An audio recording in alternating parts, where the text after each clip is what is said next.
2020년 8월 7일 금요일, 오늘은 요한복음 12장입니다. 12절부터 15절까지 말씀.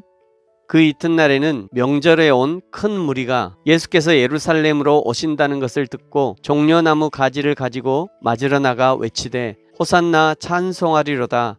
주의 이름으로 오시는 이 곧 이스라엘의 왕이시여 하더라. 예수는 한 어린 나귀를 보고 타시니 이는 기록된 바 시온 따라 두려워하지 말라. 보라, 너의 왕이 나귀 새끼를 타고 오신다 함과 같더라. 아멘. 신구약은 권수로 하면 총 66권, 구약 39권, 신약 27권, 장수로 하면 1189장, 절수로 따지면 31,089절로 이루어져 있습니다. 성경이 하나님의 말씀이라고 믿는 것은 이 모든 권, 장, 절이 모두 하나님의 말씀이라고 믿는 것입니다. 성경의 이 많은 권, 장, 절을 취사 선택할 수는 없습니다. 한 절 한 절이 모두 생명이고 더하거나 뺄 수 없는 것이죠.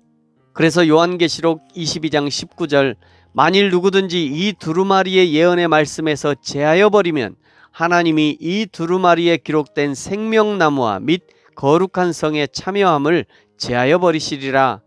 단 한 구절도 단 한 음절도 하나님의 말씀에서 빼는 일이 없도록 하라는 하나님의 강력한 권면의 말씀인 것입니다. 그러므로 성경을 대하는 우리는 모든 말씀이 하나님의 말씀이라는 것을 믿음으로 받고 읽고 묵상해야 합니다. 매일 아침에 성경을 한 장씩 진행하고 있습니다. 그러다 보면 다루지 않은 구절, 다루지 않은 사건들도 발생합니다. 그렇다고 그 구절, 그 사건이 하나님의 말씀에 미흡해서가 아닙니다. 말씀을 준비하는 자의 언어의 짧음, 그리고 시간의 제한으로 다 다루지 않는 것이니 아침 묵상을 듣는 성도님들은 꼭 장 전체를 읽고 그 한 장에서 무슨 말씀을 하시는지, 그리고 한 권을 읽고 그 한 성경이 무슨 말씀을 하시는지, 그리고 더 나아가 성경 66권 전체를 읽고 그 성경이 무슨 말씀을 하시는지를 파악하는 것이 중요합니다. 11장에서 베다니 나사로를 살리셨는데 오늘 12장의 첫 시작은 베다니 나사로의 집에서 마리아에게 향유를 받으신 사건을 기록하고 있습니다. 4절에 가룟 유다는 그 비싼 향유, 그것을 300데나리온에 팔아서 가난한 사람을 도와주면 좋았을 것이라고 말하지만, 그러나 예수님은 이 향유 사건이 예수님의 장례를 준비하는 것이라고 마태복음 26장 12절에서 의미를 부여해 주셨습니다. 오늘 저와 여러분이 믿음으로 행하는 모든 일은 하나님의 나라 확장을 위해 중요한 일들의 기초가 됩니다. 어떤 사람은 열심히 성경을 읽고, 어떤 사람은 열심히 기도하고, 어떤 사람은 열심히 예배에 출석하고, 어떤 사람은 교회를 돌아보고, 어떤 사람은 부지런히 교회를 소개하고 전도하고, 또 어떤 사람은 나를 보내신 사명의 현장에서 자신에게 맡겨주신 사명을 충성스럽게 감당합니다. 이 모든 행함들이 믿음으로 행하는 일들이라면 그것은 분명 하나님의 나라가 이 땅 위에 이루어지는 일들의 중요한 기초가 될 것입니다. 12절부터 예수님이 예루살렘으로 올라가십니다. 이제 마지막 유월절을 맞이하러 올라가시는 것입니다. 14절에 예수님이 한 어린 나귀를 타셨습니다.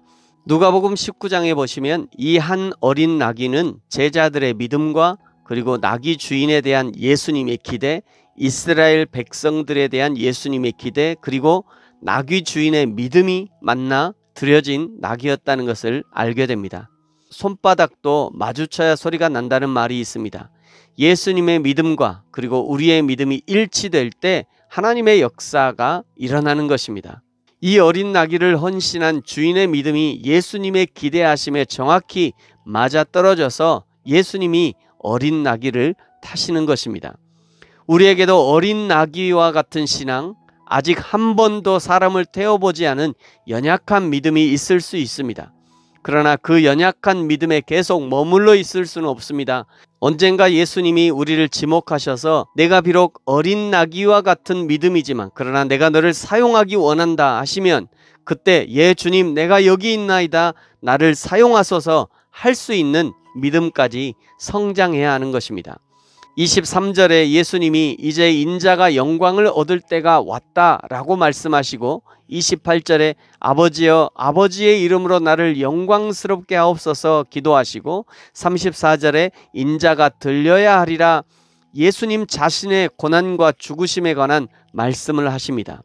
이렇게 예수님이 직접적으로 말씀하심에도 불구하고 37절에 사람들이 믿지 않았는데 그 이유가 43절에 보시면요. 그들은 사람의 영광을 하나님의 영광보다 더 사랑하였더라 말씀하십니다. 예수님이 직접 눈앞에서 말씀을 하셔도 세상이 더 크게 보이면 하나님의 말씀이 들려지지 않는 것입니다. 목사가 아무리 고래고래 하나님의 진리의 말씀을 선포해도 역시 세상이 더 크게 보이면 그 말씀이 들려지지 않는 것이죠. 그러니 우리에게 반드시 필요한 기도가 주여 나를 불쌍히 여기소서 그리고 우리에게 믿음을 더하여 주소서라는 기도입니다. 저와 여러분이 오늘 이 하루도 하나님의 불쌍히 여겨주심 그리고 믿음 부어주심의 은혜 입기를 예수님의 이름으로 축복합니다. 아멘.